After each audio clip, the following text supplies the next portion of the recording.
புது ரூட்டுல தான் நல்ல ரோட்டுல தான் நின்றாடும் வெள்ளி நிலவு. இந்த ராத்திரியில் ஒரு யாத்திரையில் பூவோடு காத்தும் வருது. நிலவெங்கே சென்றாலும் நிழல் பின்னால் வராதா? நீ வேண்டாம் என்றாலும் அது வட்டம் இடாதா?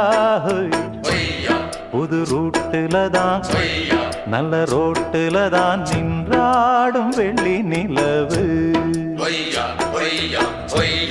இந்த ராத்திரியில் ஒரு யாத்திரையில் பூவோடு காத்தும் வருது.